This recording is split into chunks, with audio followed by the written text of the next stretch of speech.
Hey guys, Miles Ramos here, and today I'm going to be bringing you guys the New York Jets at the Miami Dolphins game preview of Week 10. Yeah, we're finally in Week 10 of the 2019 NFL season. So without further ado, let's get into it.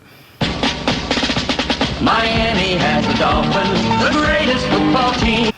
This is our first game against the Jets this year, and that being said, this is also the first game the Dolphins have. They're pretty much the greatest matchup predictor odds of winning the game.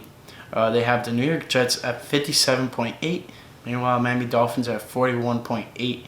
And the tie is 0.3% possibility. And let's go with the spreads. Jets are -3. Dolphins are +3. Money line negative 175 for the Jets. Plus 155 for the Dolphins. And then over-under is 42.5. Let's see, what else is there? We have the injury report. We have the New York Jets with Steve McLendon, London. There you go. He's a defensive tackle. He's questionable. We got Jermaine Johnson, cornerback. He's out. Neville Hewitt, linebacker, doubtful. Ryan Khalil, center. He's out. And Kelvin Beachum, offensive tackle, he's questionable. Neville Hewitt, if you guys didn't know this, he used to play for the Dolphins a couple years. He was kind of a guy who really didn't get to play a lot while he was here, and he was just bouncing around, and then he found a home right now as of late with the New York Jets, and he's been doing pretty decent there. Now for the Miami Dolphins, we have Walt Aikens, safety, questionable. Ken Webster, cornerback, he's out. Ryan Lewis, cornerback, questionable. Avery Moss, defensive end, questionable. And Jamarcus Webb, offensive tackle, questionable.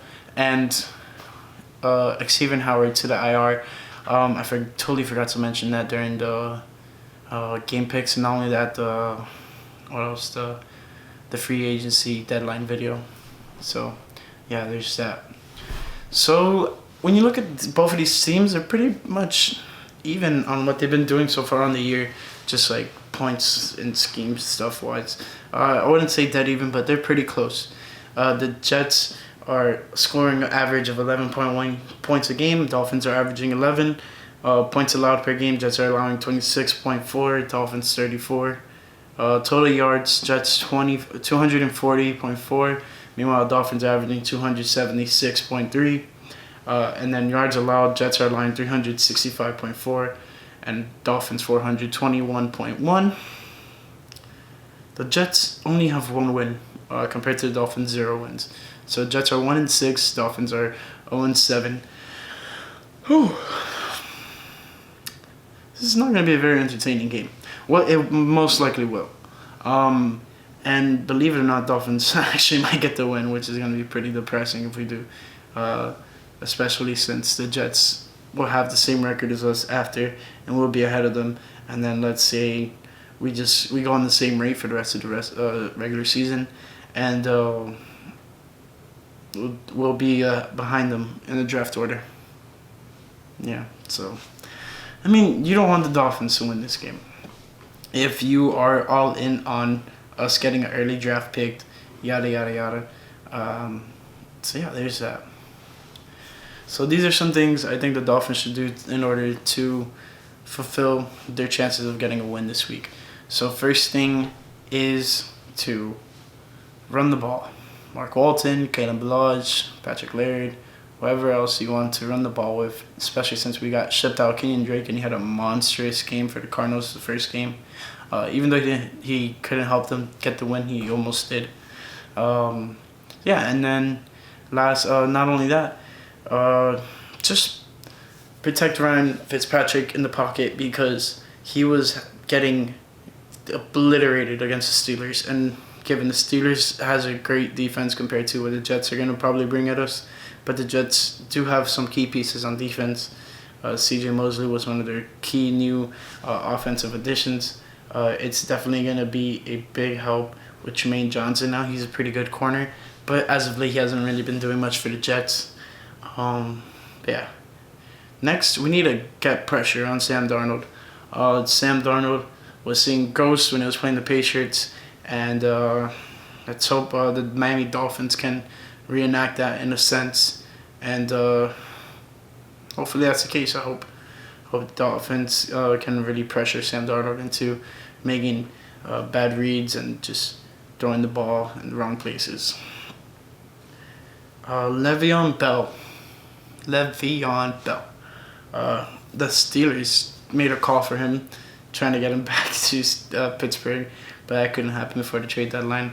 And he hasn't really had a great season in the Jets, but given a good quarter of the season, Sam Darnold was out when he had his mono situation. So definitely it's not well when you don't have your main quarterback there to give you the ball and just keep your offense moving, compared to how Trevor Siemian played for like a quarter before he broke his ankle, and then Luke Falk played horrible while he was the guy there. So it was really tough going for the Jets, honestly. But I have no pity for them. They're the Jets. Anyways, so yeah, we need to stop Sam Darnold and make sure Le'Veon Bell does not do anything too crazy. And then lastly, just for the Dolphins to win, they need to have great control of the possession. Like they have to have control of the possession time, and just chew out the clock. Don't let the Jets sustain drives. And one thing we have going for us is that a lot of players in the Dolphins team did play under Adam Gase, so they know what he likes to do and this and that. So that is something that is going for the Miami Dolphins, and hopefully they can utilize that. But at the same time, this is one of the games I really don't want them to win, but they honestly might win it. It's going to be pretty crazy. Yeah, there's that. So that's pretty much all. I hope you guys enjoyed the video. And if you did, give it a nice thumbs up. Don't forget to subscribe. Click the post notification bell option. And don't forget to follow me on Twitter and Instagram at @ByAustinRamos. And check out ByAustinRamos.com. And lastly, fins up. Miami has the Dolphins, the greatest football team.